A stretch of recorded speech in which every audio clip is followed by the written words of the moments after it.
pagi, Bapak Ibu, Saudara yang dikasihi oleh Tuhan kita Yesus Kristus. Ya, karena situasi dan kondisi sekarang ini, sehingga berdasarkan kesepakatan kita bersama, kita untuk beberapa minggu ke depan, sampai waktu yang kita tidak tahu, kita meniadakan dulu pertemuan tatap muka. Ya.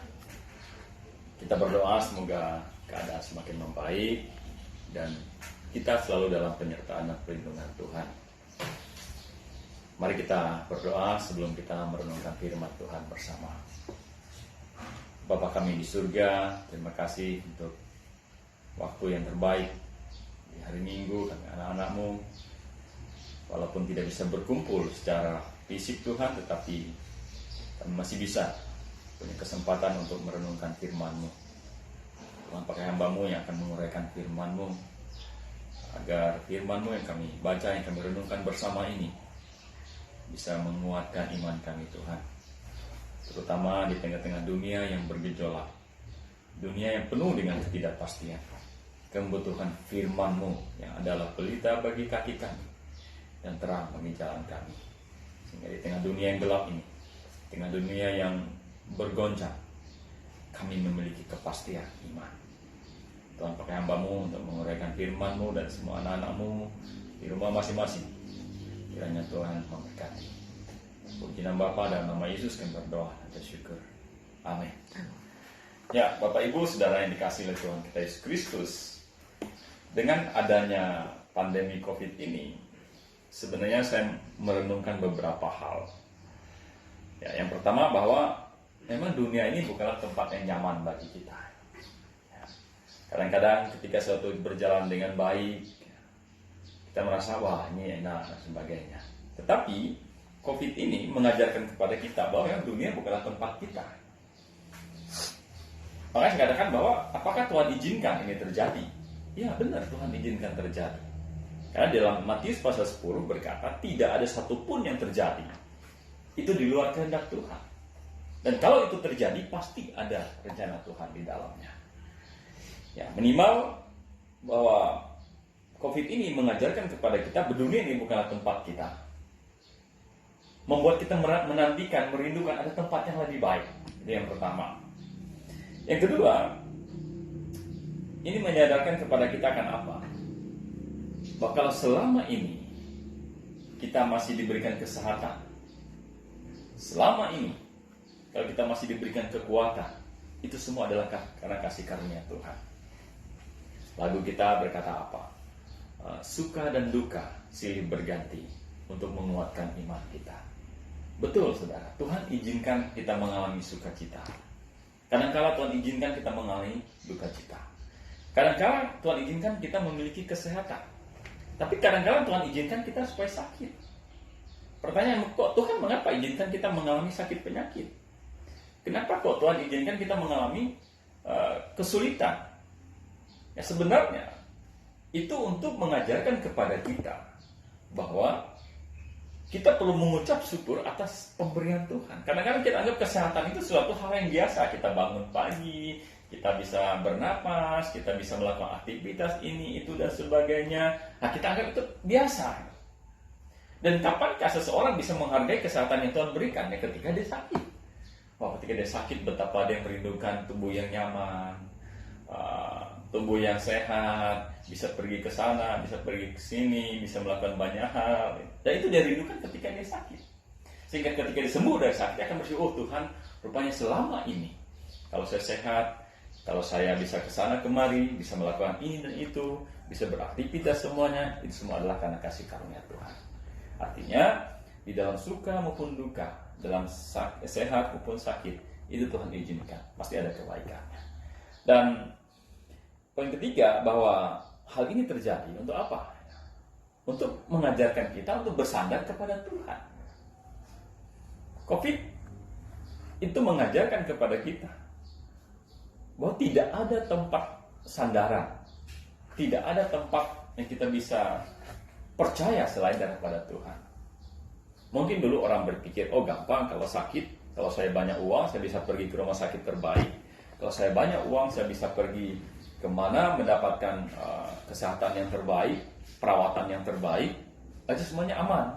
Ada asuransi ini, ada asuransi kesehatan ini, sehingga akan tercover semuanya. Tetapi COVID juga membuktikan bahwa walaupun dia kaya, walaupun dia banyak uang, dia tidak bisa membeli kesehatan itu. Bahkan sampai hari ini obatnya pun belum ditemukan. Jadi ini mengajarkan kepada kita, kepada siapakah kita bisa bersandar? Bukan pada uang, bukan pada kekayaan, bukan kepada hal apapun juga, tapi kepada Tuhan. Itu yang kita bisa lihat. Dan COVID juga mengajarkan kita akan apa? COVID mengajarkan kita bahwa hanya virus yang sekecil itu pun, ya, dunia ini bisa berubah. Kadang-kala kita berpikir benar, Alkitab berkata bahwa nanti akan ada antikris yang menguasai dunia. Dia akan menguasai ekonomi, dia akan menguasai politik, ya, dia akan menguasai agama. Kok bisa terjadi seperti itu? Ada satu tokoh yang bisa mengontrol semuanya.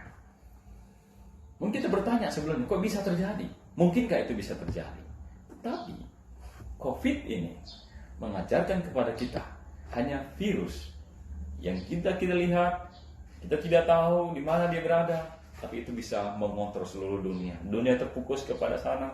Sekarang pun naik pesawat harus pakai sertifikat COVID, ya, harus pakai ini dan itu.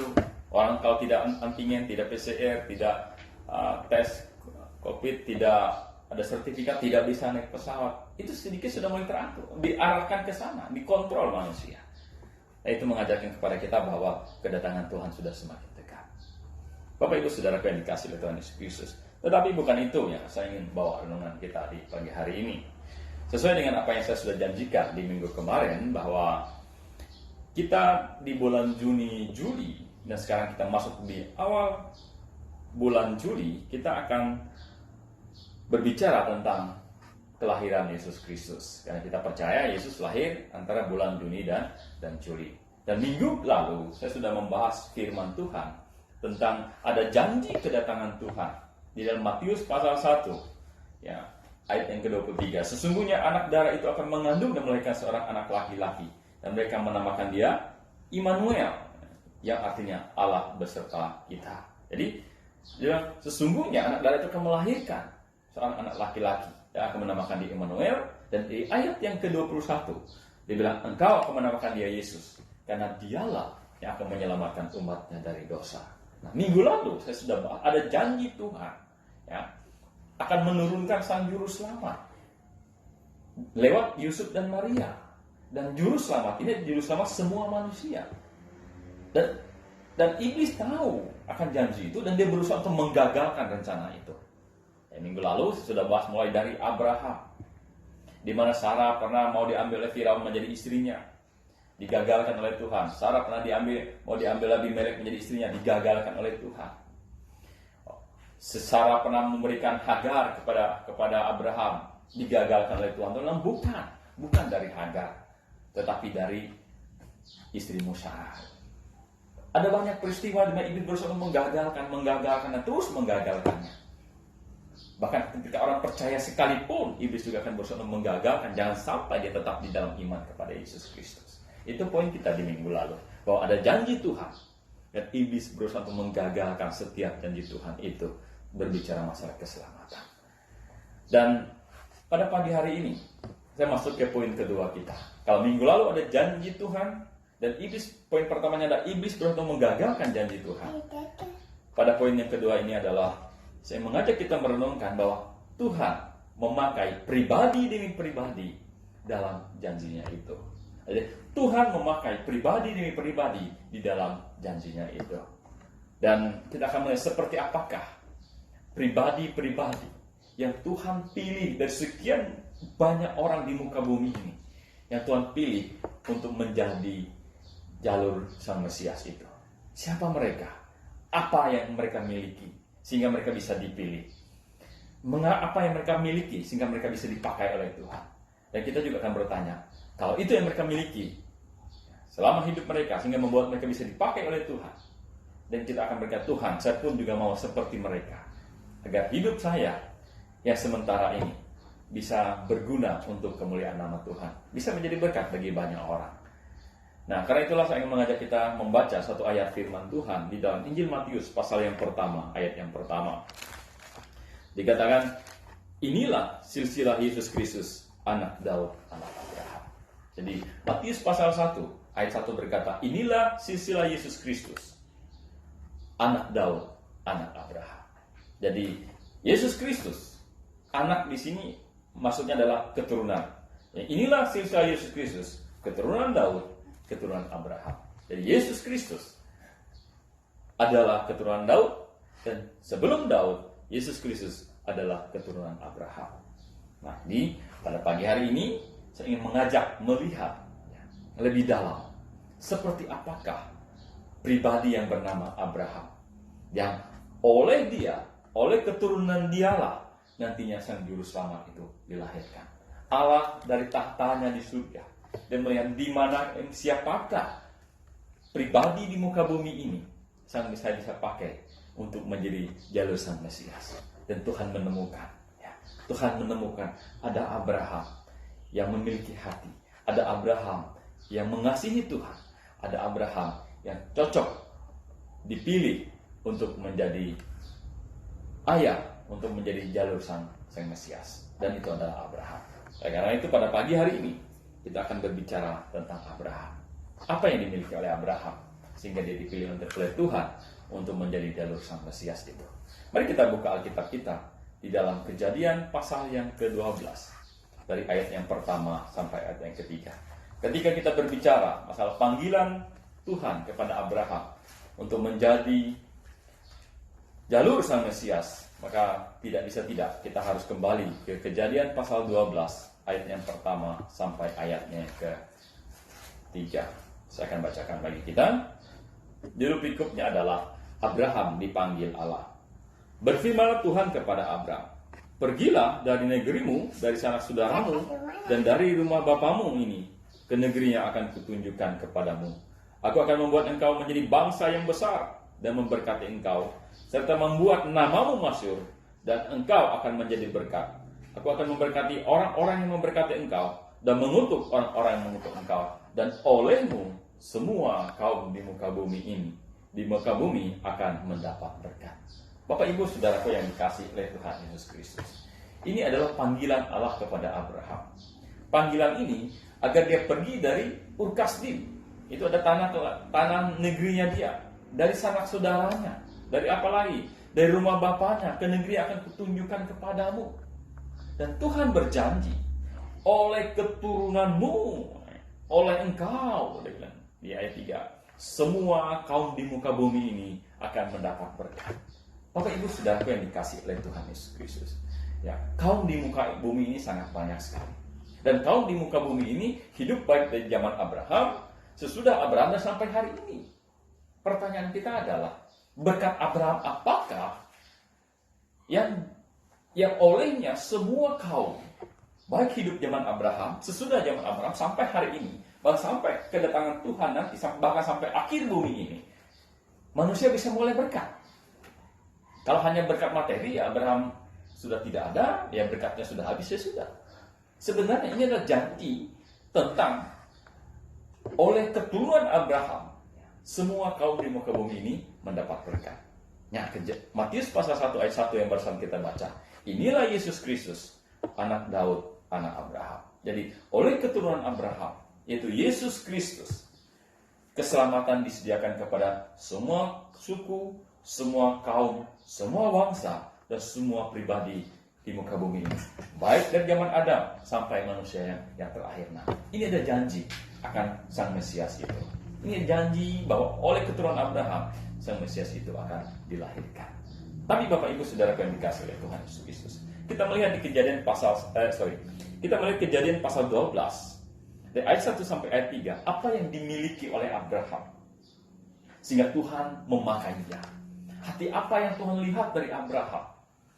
Yang kalau Tuhan percayakan janji itu, yang kalau Tuhan percayakan hal itu pasti akan terlaksana.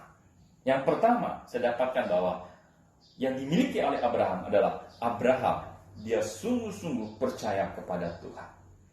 Jadi Tuhan mencari siapakah dari orang-orang di muka bumi pada waktu itu yang sungguh-sungguh percaya kepada Tuhan. Dan dari manakah saya katakan bahwa Abraham percaya kepada Tuhan? Di ayat yang pertama jelas, berfirmanlah Tuhan kepada Abraham. Tuhan berfirman kepada Abraham. Dan Abraham mendengar firman itu. Dan firman itu bilang apa? Pergilah dari negerimu, dari sanak saudaramu, dari rumah bapamu, ke negeri yang akan kutunjukkan kepadamu. Jadi firman yang jelas sekali. Dia bilang, pergilah dari negerimu. Dari mana? Dari Ur Kasdim. Kemana dia pergi? Tuhan bilang, ke negeri yang akan kutunjukkan kepadamu. Kalau Anda baca di dalam Ibrani pasal 8, dia bilang, oleh iman Abraham pergi sekalipun dia belum tahu kemana negeri itu. Yang dituju itu dia belum tahu. Tetapi karena itu adalah firman Tuhan, karena itu adalah yang disampaikan oleh Tuhan, dia percaya kepada Tuhan. Walaupun dia belum tahu, walaupun dia belum melihat, dia taat kepada Tuhan, dia percaya kepada Tuhan. Dan dia pergi dari negerinya ke negeri yang akan Tuhan tunjukkan kepada dia. Bapak Ibu Saudara yang dikasih oleh Tuhan, itu kenapa? Karena Abraham percaya kepada Tuhan. Walaupun dia belum jelas, walaupun dia belum tahu kemana dia pergi, tetapi dia tahu bahwa kalau Tuhan berfirman, apa yang difirmankan Tuhan itu benar. Dan saya harus percaya sepenuh-penuhnya. Nanti Tuhan akan membukakan jalan. Nanti Tuhan akan beritahu apa yang akan terjadi di masa yang akan datang. Karena itulah Abraham taat. Dia bilang, pergilah dari negerimu, dari sanak saudaramu, dari rumah bapamu, ke negeri yang akan kutunjukkan kepadamu. Bapak Ibu Saudara yang dikasih oleh Tuhan Yesus Kristus, kalau Anda baca, bilang Kejadian pasal 12 ayat 4, Abraham pergi itu ketika dia berumur berapa? Di sini dikatakan, lalu pergilah Abraham. Ya, di Kejadian 12, ya masih di Kejadian 12 ayat yang keempat, lalu pergilah Abraham seperti yang difirmankan Tuhan kepadanya. Dan Lot pun ikut bersama-sama dengan dia. Abraham berumur 75 tahun. Jadi Abraham waktu itu berumur 75 tahun. Jadi 75 tahun itu adalah cukup umur yang sudah cukup tua. Artinya apa? Artinya Abraham sudah tinggal di situ sudah 75 tahun. Dia sudah berusaha, dia sudah membangun rumahnya, membangun banyak hal itu selama 75 tahun. Dan dia harus pergi ke negeri yang akan ditunjukkan kepadanya. Artinya ada banyak hal yang dia harus tinggalkan. Ya mungkin ada barang-barang tertentu yang masih bisa dia bawa. Tapi seberapa banyak sih Abraham bisa membawanya? Saya yakin itu tidak terlalu banyak yang dia bisa bawa. Nah, bayangkan perjuangan dia dari 0 tahun ya, sampai 75 tahun. Itu semuanya harus ditinggalkan. Demi apa? Demi dia percaya kepada janji Tuhan. Demi dia percaya kepada perintah Tuhan. Perjuangan dia yang selama ini dari 0 tahun sampai 75 tahun itu dia harus tinggalkan semuanya. Mungkin dia harus tinggalkan rumahnya, dia harus tinggalkan orang tuanya, dia harus tinggalkan keluarganya, dia harus tinggalkan kebunnya, ya, dia harus tinggalkan propertinya yang lain. Jadi itu tidak mungkin dia bisa bawa. Ya, dia tinggalkan semuanya itu karena ada perintah Tuhan yang dia percaya pasti hal yang lebih baik dari semuanya itu. Nah, kalau Abraham tidak percaya kepada Tuhan, kira-kira di umur 75 tahun, maukah Abraham pergi? Mungkin Abraham sudah mapan di sana. Dia sudah nyaman bersama dengan keluarganya. Dia sudah nyaman dengan lingkungannya. Dia sudah nyaman dengan situasi di sana. Tetapi kalau dia tidak percaya janji Tuhan, dia tidak mungkin akan pergi ke sana.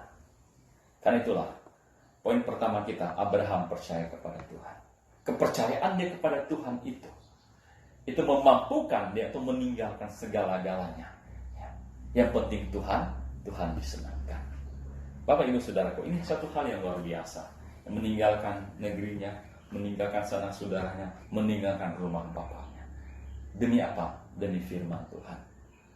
Bapak Ibu Saudaraku yang dikasihi oleh Tuhan Yesus Kristus, menjadi perenungan kita di pagi hari ini adalah, sungguhkah kita adalah orang yang percaya kepada Tuhan? Kita berkata, oh Tuhan sudah menyelamatkan saya. Dia sudah menembus dosa saya. Saya percaya kepada Tuhan. Pertanyaannya, sungguhkah kita percaya kepada Tuhan? Kalau kita percaya kepada Tuhan, siapkah kita ketika Tuhan ada firman Tuhan yang dia sampaikan kepada kita? Mungkin kita baca Alkitab, kita merenungkan firman Tuhan, atau kita merenungkan firman Tuhan bersama seperti ini. Ada hal-hal yang harus kita tinggalkan. Mungkin dosa kita, mungkin tabiat kita yang tidak berkenan di hadapan Tuhan, atau hal-hal yang tidak Tuhan senangi, kita harus tinggalkan itu. Mungkin kita berkata, oh karena inilah firman Tuhan, saya harus percaya kepada Tuhan, saya harus taat kepada Tuhan, maka kita tinggalkan semuanya itu. Abraham, perjuangan selama 75 tahun, dia rela tinggalkan itu. Yang penting menyenangkan hati Tuhan. Yang penting menyenangkan hati Tuhan, dia mau lakukan semuanya itu. Bapak Ibu Saudara yang dikasih oleh Tuhan Yesus Kristus. Kalau kita membaca Alkitab, Kejadian pasal 12 ayat 1 sampai ayat yang ketiga ini, kita akan bertanya, Tuhan mengapakah Abraham disuruh untuk meninggalkan negerinya, meninggalkan ayah ibunya, meninggalkan rumah bapaknya?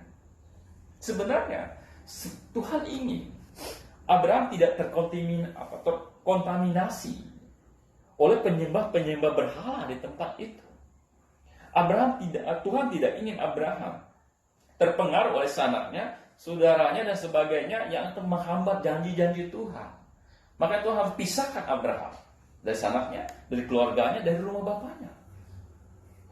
Ke negeri akan ditunjukkan, itu ke tanah Kanaan. Kalau kita baca di dalam Yosua pasal 24 ayat yang ke-15, rupanya tanah di mana Abraham Ur-Kasdi itu adalah daerah penyembahan berhala. Tuhan tidak mau Abraham terkontaminasi atau iman Abraham terkikis oleh itu. Sehingga Tuhan bilang, kamu harus meninggalkan semuanya itu. Coba kita lihat Yosua pasalnya yang ke-24 ya. Ayat yang ke-15. Ya. Ketika ini adalah pidato ya, Yosua ya, sudah mau hampir-hampir meninggal. Dia pidato dari ayat yang ke-14, ya, dia kumpulkan semua orang Israel, dijelaskan iman dia, dijelaskan pertolongan Tuhan, dan dia pilih. Dia suruh pilih kalian beribadah kemana. Ya, coba kita lihat ya. Yosua pasal 14, pasal 24 ayat 14 dan ayat 15. Oleh sebab itu, takutlah akan Tuhan dan beribadahlah kepadanya dengan tulus ikhlas dan setia. Jauhkanlah Allah yang kepadanya nenek moyangmu telah beribadah di sungai Efrat dan di Mesir dan beribadah kepada Tuhan. Tetapi jika kamu anggap tidak baik untuk beribadah kepada Tuhan, pilihlah pada hari ini kepada siapa kamu akan beribadah. Allah yang kepadanya nenek moyangmu beribadah di seberang sungai Efrat, atau Allah orang Amori yang negerinya kamu diami ini. Tetapi aku dan seisi rumahku, kami akan beribadah kepada Tuhan. Oh Bapak Ibu Saudara yang dikasih oleh Tuhan Yesus Kristus. Yosua bilang apa? Pilihlah pada hari ini. Kamu mau beribadah kepada Tuhan atau kepada Allah nenek moyangmu yang di sungai Efrat sana. Itu Allah nenek moyang siapa? Itu adalah sungai Efrat sana. Itu wilayah daerah Ur-Kasdim sana. Tempat di mana dulunya Abraham pernah berada di sana. Itu menunjukkan kepada kita rupanya Ur-Kasdim atau tempat Abraham ini, tempat penyembahan berhala. Tuhan suruh dia pergi bukan kebetulan, untuk memisahkan dia dari ya, penyembahan berhala itu. Untuk memisahkan dia dari keluarganya. Untuk apa? Supaya jangan iman Abraham terkontaminasi sehingga janji Tuhan tidak tergenapi dalam kehidupannya. Oh Bapak Ibu Saudara yang dikasih oleh Tuhan Yesus. Jadi Tuhan melihat ada satu sosok yang namanya Abraham, yang dia percaya kepada Tuhan. Dia percaya pada perkataan Tuhan, sekalipun itu belum terlihat. Negeri itu dia tidak tahu di mana dia tuju. Ada orang yang percaya kepada Tuhan, yang Tuhan lihat hatinya. Kalau saya perintahkan dia untuk meninggalkan, dia rela meninggalkan apa yang dia sudah miliki selama ini, demi dia taat kepada Tuhan. Dan Tuhan membutuhkan orang-orang seperti ini. Bapak Ibu Saudara yang dikasih oleh Tuhan Yesus, kita pun tentu rindu dipakai oleh Tuhan. Ya. Kita mengatakan hidup manusia itu seperti uap, sebentar saja. Hidup manusia itu seperti bunga. Jadi dia sebentar muncul, mekar, sorenya sudah layu. Itu hidup manusia di mata Tuhan. Betul seperti uap. Ya. Betul-betul sebentar saja. Ya. Mungkin Anda bisa, kok bisa seperti uap? Iya, kita bilang hidup manusia sebentar saja. Kita tidak tahu Tuhan panggil kita. Ada orang dipanggil usia 60 tahun.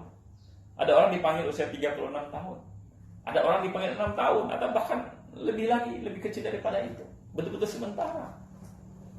Anda berkata, ada yang umurnya sampai 100 tahun. Itu pun tetap sementara. Di mata Tuhan itu sangat sementara sekali. Karena Tuhan adalah Allah yang kekal. Ya, jadi hidup kita adalah sementara. Kita tidak tahu seberapa lama kita di muka bumi ini. Tetapi maukah kita dipakai oleh Tuhan untuk menjadi Allah yang mulia di mata Tuhan? Kalau kita mau dipakai oleh Tuhan, Tuhan mau mencari orang yang percaya pada firman-Nya, percaya pada perkataan Tuhan. Nah, itu yang dimiliki oleh Abraham, dan itu yang harus dimiliki oleh kita. Itu yang pertama. Yang kedua, tadi Abraham percaya kepada Tuhan. Poin kedua kita adalah Abraham taat pada Tuhan. Bapak Ibu Saudaraku yang dikasihi oleh Tuhan, percaya dan taat itu ada dua hal yang tidak mungkin bisa dipisahkan. Ada orang bilang, oh saya percaya Tuhan, tapi dia tidak taat kepada Tuhan. Itu kepercayaannya diragukan. Dan orang yang tidak percaya, tidak mungkin dia bisa taat kepada Tuhan. Jadi saya katakan bahwa percaya dan taat itu dua hal yang tidak bisa dipisahkan. Kenapa? Karena kalau orang percaya, biasanya dia taat. Buktinya dia taat kepada Tuhan. Kalau dia tidak percaya, dia tidak taat. Kalau dia percaya, buktinya dia taat kepada Tuhan. Dan orang yang percaya, tidak mungkin dia tidak taat kepada Tuhan. Kalau orang tidak taat, itu membuktikan dia tidak percaya sepenuhnya pada firman Tuhan. Jadi, taat dan percaya, dua hal yang tidak mungkin dipisahkan. Abraham percaya kepada Tuhan, dan buktinya dia taat kepada Tuhan. Kepercayaan Abraham terlihat karena dia taat kepada Tuhan. Coba kita lihat, ada beberapa hal yang menarik di sini tentang ketaatan Abraham. Di dalam Kejadian pasal 21 ayat yang ke-8. Judul berikutnya adalah Abraham mengusir Hagar dan Ismail. Minggu kemarin kita sudah sedikit bahas tentang ini. Tapi coba kita akan lihat di pagi hari ini lagi tentang hal ini. Di sini katakan, bertambah besarlah anak itu dan ia disapi. Lalu Abraham mengadakan perjamuan besar pada hari Ishak di sapi itu. Pada waktu itu Sarah melihat bahwa anak yang dilahirkan Hagar, perempuan Mesir itu, bagi Abraham sedang main dengan Ishak, anaknya sendiri. Berkatalah Sarah kepada Abraham, usirlah hamba perempuan itu beserta anaknya. Sebab anak hamba ini tidak akan menjadi ahli waris bersama-sama dengan anakku Ishak.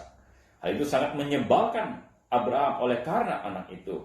Tetapi Allah berfirman kepada Abraham, jangan sebal hatimu karena hal anak dan budakmu itu. Dalam segala yang dikatakan Sarah kepadamu, haruslah engkau mendengarkannya. Sebab yang akan disebut keturunanmu ialah yang berasal dari Ishak. Tapi keturunan dari hambamu itu juga akan kubuat menjadi suatu bangsa karena ia pun anakmu. Ayat 14, keesokan harinya pagi-pagi Abraham mengambil roti serta sekirbat air dan memberikannya kepada Hagar. Ia meletakkan itu besar anak di atas bahu Hagar. Kemudian disuruhnyalah perempuan itu pergi. Maka pergilah Hagar dan mengembara di padang gurun Betseba. Bapak Ibu Saudara yang dikasihi oleh Tuhan Yesus Kristus. Judul berikutnya, Abraham mengusir Hagar dan Ismail. Siapakah Hagar dan siapakah Ismail? Hagar adalah budak, budaknya Abraham, yang oleh si Sarah disuruh menjadi istrinya Abraham. Jadi, dan ketika Abraham menghampiri Hagar, melahirkan Ismail. Dulu Sarah berpikir, mungkin dari keturunan Abraham. Kalau saya tidak bisa punya anak, maka kalau Hagar saya berikan kepada Abraham, maka anak Hagar inilah juga adalah dihitung sebagai anakku. Nah, tetapi di usianya yang sudah tua itu, ketika diberikan Hagar kepada Abraham dan dihampiri oleh Abraham punya anak. Oh, Abraham pasti senang sekali. Dia senang sekali mempunyai anak dari dirinya sendiri. Dia sangat senang sekali.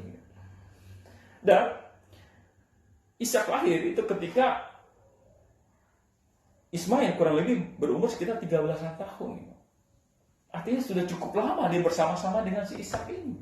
Ishak sekarang sudah seorang remaja. Jadi Abraham dari 0 tahun, ketika dia masih bayi, ketika masih kanak-kanak, sampai dia remaja, dia pasti sangat menyayangi Ishak ini, Ismail ini. Tetapi ketika Sarah melahirkan Ishak dan disapinya anak itu, dan lihat, ini kok si Ismail ini kelakuannya seperti ini, menyebalkan hatinya Sarah dan usirlah dia. Gitu. Jangan sampai dia mengganggu anak yang kita lahirkan Ishak ini. Dan itu menyebalkan hati Abraham. Bayangkan Anda, anak yang Anda miliki, anak kandungmu, disuruh diusir, pergi pisah untuk selamanya. Sehingga hati Abraham menjadi sebal. Tetapi datanglah firman Tuhan. Jangan sebal hatimu karena hal anak dan budakmu itu. Dalam segala hal yang dikatakan Sarah kepadamu, haruslah engkau mendengarkannya, sebab yang akan disebut keturunanmu ialah yang berasal dari Ishak. Ketika Sarah menyampaikan, usirlah anak itu, hati Abraham sebal. Tetapi ketika datanglah firman Tuhan bilang, apa yang dikatakan oleh Sarah itu benar tentang budak itu. Kau harus mengusirnya. Karena bukan dari keturunan dialah yang akan disebut dengan keturunanmu, melainkan dari Ishak. Bapak Ibu Saudara yang dikasihi oleh Tuhan Yesus Kristus. Saya ingin mengajak kita membayangkan, bahkan Abraham sudah mengasihi si Ismail sedemikian rupa sampai dia berumur 13 tahun. Tapi ada permintaan Sarah untuk diusir. Hatinya masih sebab. Tapi ketika datanglah firman Tuhan, bilang, apa yang dikatakan oleh Sarah itu benar. Itu harus diusir. Supaya apa? Supaya jelas. Mana yang keturunanmu yang sesungguhnya, mana keturunanmu yang bukan sesungguhnya. Mana yang garis sang Mesias itu datangnya dari siapa? Itu harus dari Ishak. Supaya orang lain tidak terkecoh. Atau generasi selanjutnya, sampai generasi hari ini tidak terkecoh. Siapakah sesungguhnya keturunan itu? Maka yang satu tidak boleh tinggal di rumahmu. Yang satu harus diusir. Supaya jelas, Ishaklah garis sang Mesias itu. Abraham waktu itu tidak tahu. Abraham waktu itu dia tidak memahami sampai sejauh itu. Tapi karena firman Tuhan datang, dia mau taat. Dia mau taat. Dia percaya kepada Tuhan. Bahwa walaupun saya merindukan Ishak. Walaupun saya merindukan Ismail. Walaupun saya mengasihi Ismail sedemikian rupa. Tetapi karena ada perintah Tuhan, maka saya harus merelakan perasaan saya. Saya merelakan kerinduan saya. Saya merelakan apa yang terjadi di masa depan daripada anak saya ini. Yang penting, saya mau taat pada perintah Tuhan. Oh Bapak Ibu Saudara yang dikasihi oleh Tuhan Yesus Kristus. Abraham percaya, dia taat pada perintah Tuhan. Dan ketaatan itu melebihi daripada emosi dia. Ketaatan itu mengalahkan perasaan dia. Ketaatan itu mengalahkan kerinduannya kepada si Ishak. Dan dia berani lakukan itu. Karena dia percaya kepada Tuhan. Karena dia ingin menyenangkan hati Tuhan. Ini hal yang luar biasa. Jadi bukan saja Abraham percaya kepada Tuhan. Tapi Abraham juga taat pada perintah Tuhan. Mengusir Ishak. Dan biarlah Ismail tetap berada di rumahnya. Sekarang ini bukan perkara mudah. Mengusir istrinya. Mengusir anaknya. Anak yang dulu dia miliki yang pertama kali, yang dia sayangi, yang dia kasihi, tapi itu harus diusir kata perintah Tuhan, dan dia melakukan itu. Kenapa? Karena dia berusaha taat kepada firman Tuhan. Dan hal yang menarik lagi, ketika dia usir itu kapan?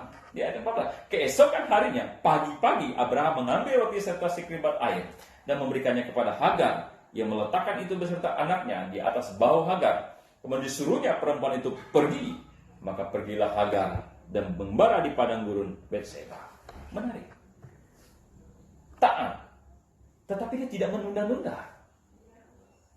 Dia mungkin tidak berkata, oh ada perintah Tuhan untuk saya mengusir Ismail. Tapi kan ini adalah anak saya. Ini anaknya saya kasihi juga. Biarlah kami bercengkerama dulu, biarlah saya melepas rindu dulu, biarlah dia seminggu dulu lah Tuhan, atau 2 minggu lah dia di sini dulu. Setelah saya sudah mempersiapkan hati saya, setelah saya sudah siap segala-galanya, barulah saya sudah rela meninggalkan, mengusir dia pergi. Tidak. Itu namanya tidak taat. Itu namanya menunda-nunda perintah Tuhan. Tetapi ketika dia tahu firman Tuhan, yang keesokan harinya, pagi-pagi, Abraham mengambil roti serta sekeribat air, dan dia mengusir Hagar bersama dengan Ismail. Bapak Ibu Saudara yang dikasihi oleh Tuhan Yesus. Jadi Abraham taat, ya, dan dia tidak menunda-nunda untuk itu, karena dia percaya kepada Tuhan. Ini pembelajaran yang baik. Kalau kita mau taat kepada Tuhan, janganlah tunda-tunda. Kenapa? Mungkin banyak alasan, mungkin banyak pertimbangan. Oh, saya kan masih merindukan dia. Biarlah kami melepas rindu dulu. Biarlah saya kasih wejangan dulu, kasih apa dulu dan itu ini dan sebagainya. Abraham bisa punya alasan itu, bisa. Tetapi dia belajar taat setaat-taatnya, keesokan harinya, tanpa menunda-nunda, dia lakukan perintah Tuhan. Ini suatu hal yang baik untuk kita pelajari juga. Saya tidak tahu perintah Tuhan apa yang Tuhan berikan kepada kita. Perintah Tuhan apa yang Tuhan berikan kepada jemaat sekalian. Tetapi pelajaran dari Abraham, kalau kita berkata saya adalah orang percaya kepada Tuhan, harusnya Anda tidak akan menunda-nunda untuk taat pada perintah Tuhan. Mungkin Tuhan suruh kita melayani Tuhan, jangan tunda itu. Mungkin Tuhan suruh kita bersaksi, jangan tunda itu. Mungkin ada hal yang Tuhan perintahkan ini dan itu dalam kehidupan kita. Mungkin Tuhan perintahkan kita meninggalkan dosa, jangan tunda itu. Atau meninggalkan hobi kita yang bisa bertentangan dengan firman Tuhan, jangan tunda itu. Kenapa? Kalau Anda berkata Anda taat, tapi Anda menunda, sesungguhnya Anda adalah orang yang tidak taat pada firman Tuhan. Itu hal yang pertama kita bisa lihat. Hal yang kedua, dalam Kejadian pasal 22, ayat yang ketiga. Di sini dikatakan bahwa ketika kepercayaan Abraham diuji, di ayat yang kedua dari pasal 22, firman-Nya, ambillah anakmu yang tunggal itu, yang kau kasih, yakni Ishak. Pergilah ke tanah Moria dan persembahkanlah dia di sana sebagai korban bakaran pada salah satu gunung yang akan kukatakan kepadamu. Rupanya datanglah firman Tuhan kepada Abraham, ambillah Ishak, anak tunggalmu, anak yang kau kasihi, yaitu Ishak. Persembahkan dia sebagai korban bakaran kepada Tuhan di gunung Moria, di tempat yang akan kutunjukkan kepadamu. Bapak Ibu Saudara yang dikasih oleh Tuhan, ini adalah satu perintah Tuhan yang begitu menggetarkan hati Abraham. Abraham sudah mengusir Ismail, direlakan itu demi si Ishak ini. Dan dia begitu mengasihi Ishak, sampai-sampai Tuhan bilang, anakmu yang engkau kasihi itu. Tuhan tahu Abraham begitu mengasihi Ishak. Tetapi Tuhan bilang, ambillah dia sebagai, dan persembahkanlah dia sebagai korban bakaran. Bapak Ibu Saudara yang dikasih oleh Tuhan Yesus, mungkin bagi kita, kalau berbicara masalah korban bakaran, itu kita belum begitu mengerti berapa sedetailnya. Yang jelas bahwa korban itu akan diambil, akan disembelih, gitu kan, dan akan dibakar. Tetapi bayangan Abraham tentang korban bakaran itu sangat jelas. Kenapa? Karena Abraham sering melakukan korban bakaran. Dia tahu bahwa kalau Tuhan perintahkan mempersembahkan Ishak, dia oke. Tapi ini mempersembahkan Ishak sebagai korban bakaran. Berarti kalau begitu, saya harus sediakan mezbah, baru si Ishak ini harus diikat. Setelah diikat, itu diatur di atas mezbah. Dan Ishak ini akan disembelih oleh Abraham sendiri, gitu. Setelah disembelih, Ishak ini akan dibakar. Dan siapa yang menyulutkan apinya? Abraham juga. Nah ini yang dimiliki, yang dimengerti oleh Abraham. Anda bayangkan kalau kamu punya anak yang paling kamu kasihi, anak tunggal, dan kamu akan ikat dia, susun mezbah, taruh dia, dan akan sembelih dia, dan akan bakar dia. Ini suatu perintah Tuhan yang begitu berat disampaikan kepada Abraham. Tetapi Abraham percaya kepada Tuhan. Dan kepercayaan Abraham inilah yang membuat dia taat. Sama seperti di Kejadian pasal 21. Di Kejadian pasal 22 ini, ayat 3, keesokan harinya pagi-pagi bangunlah Abraham, ia memasang pelana keledainya dan memanggil kedua orang bujangnya beserta Ishak, anaknya, yang membawa juga kayu untuk korban bakaran. Lalu berangkatlah ia dan pergi ke tempat yang dikatakan Allah kepadanya. Menarik, keesokan harinya, pagi-pagi benar. Abraham lagi-lagi dia tidak menunda untuk taat kepada firman Tuhan. Saya katakan kalau Abraham mau kasih alasan, bisa. Saya masih merindukan dia. Berikanlah waktu kami untuk melepas rindu, melepas kangen dan sebagainya. Nanti bagaimana aku bisa sembelih dia?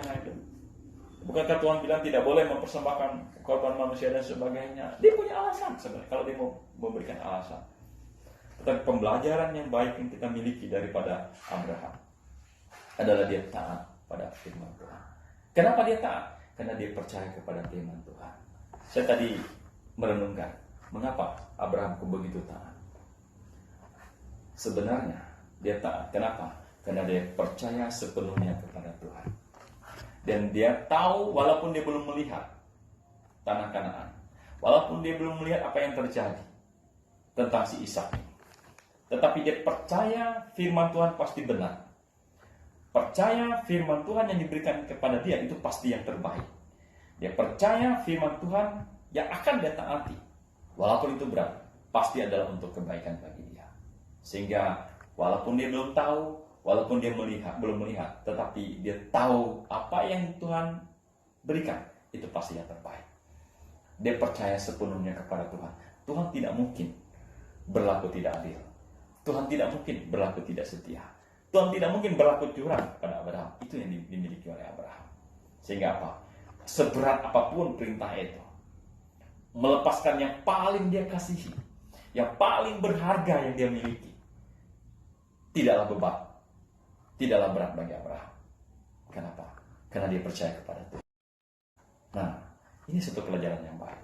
Kadang-kadang kita yang sudah diselamatkan, kita mengaku diri kita percaya kepada Tuhan. Tapi ketika ada perintah Tuhan, kita kata perintah Tuhan untuk taat kepada Tuhan, untuk setia, untuk mengasihi Tuhan, untuk berkorban bagi Tuhan. Kadang-kadang kita berat untuk melepaskan itu. Mengapa Anda berat melepaskan itu? Mengapa kita berat melepaskan itu? Karena kita kurang percaya kepada Tuhan. Kita kurang mempercayai Tuhan yang akan memberikan yang terbaik, yang akan merancangkan yang terbaik.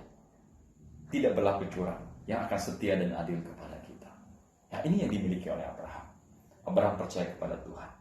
Abraham taat kepada Tuhan. Dan taat dengan tidak menunda-nunda. Bapak Ibu Saudara, ini satu hal yang luar biasa.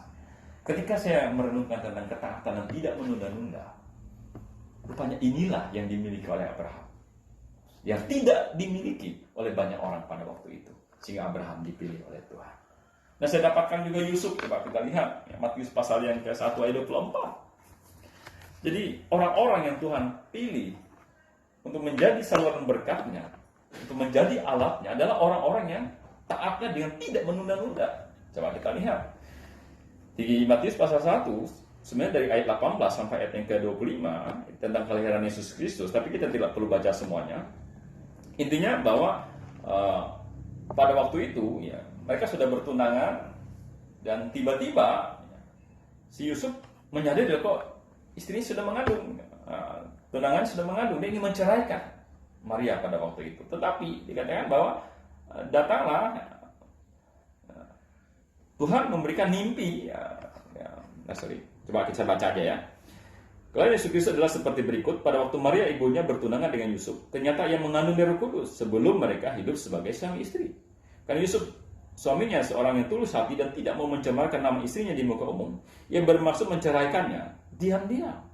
Tetapi ketika ia mempertimbangkan maksud itu, malaikat Tuhan nampak kepadanya dalam mimpi. Ya, jadi dia bermimpi dan berkata, Yusuf anak Daud, janganlah engkau takut panggil Maria sebagai istrimu, sebab anak yang dalam kandunganmu dari Roh Kudus. Ia akan melahirkan anak laki-laki dan engkau akan menamakan dia Yesus, karena dialah yang akan menyelamatkan umatnya dari dosa mereka.